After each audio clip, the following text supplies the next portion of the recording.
श्रीराम समर्थ. सुस्वागतम.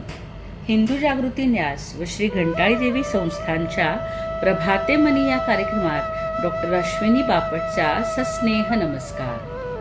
श्री ब्रह्मचैतन्य महाराज गोंदवलेकर प्रवचने. 1 ऑगस्ट. आनंद कशामुळे मिळतो? सृष्टी शून्यापासून निर्माण झाली. आपली ही मूळ स्थिती तीच आहे. म्हणून आपण शून्याकडे जाण्याचा प्रयत्न करावा, म्हणजेच स्वानंदात स्वस्थ राहावे. पण ते आपल्या हातून होत नाही. कर्म करीतच राहावे असे वाटते. प्रपंचाची दगदग झाली म्हणजे आपण दूर कुठेतरी जाऊन बसतो. पण मनाची तळमळ त्यामुळे नाहीशी झाली नाही तर काय उपयोग? याकरता मनाची स्वस्थता कशाने येईल ते पहावे. आनंद कुणाला नको आहे? आपल्याला आनंद हवा आहे खरा, परंतु तो मिळवण्याकरता जे करायला पाहिजे ते आपण करीत नाही. नोकरी नको आणि खायला हवे, हे कसं शक्य आहे? खरोखर प्रपंचाच्या या अगणित उपाधीतून सुटून जो स्वास्थ्याकडे जातो तो धन्यच होय. मनाच्या विरुद्ध गोष्टी झाल्या की लगेच आपल्या आनंदात बिघाड येतो. याकरता आपल्या इच्छेविरुद्ध घडेल तरी माझे स्वास्थ्य बिघडणार नाही, इकडे पहावे. याला एकच उपाय आहे, आणि तो म्हणजे माझी इच्छाच मी नाहीशी करणे. कोणतीही वस्तू मिळावी किंवा अमुक एक गोष्ट घडावी ही बुद्धीच ठेवू नये. जोपर्यंत हाव आहे तोपर्यंत स्वास्थ्यापासून आपण दूर आहोत असे समजावे.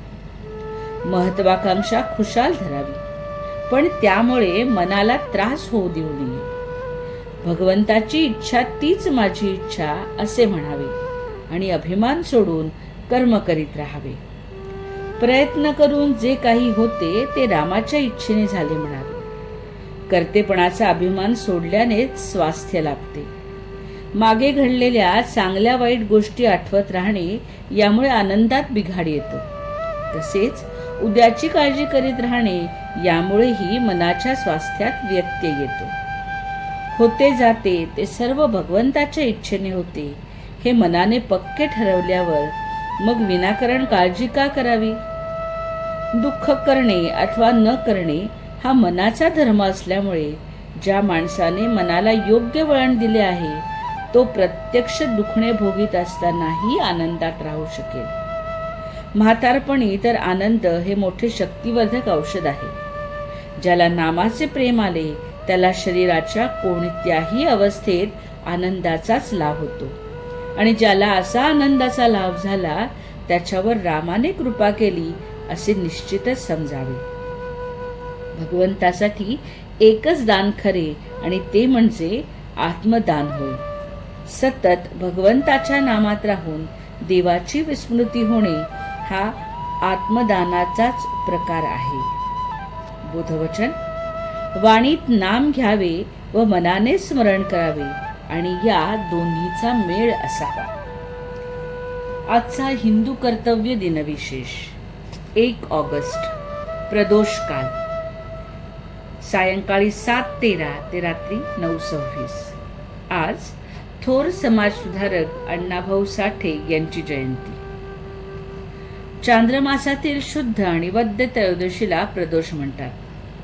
चंद्रबळ कमी असल्याने मानसिक अस्वस्थता असलेल्यांनी हे व्रत जरूर करावे.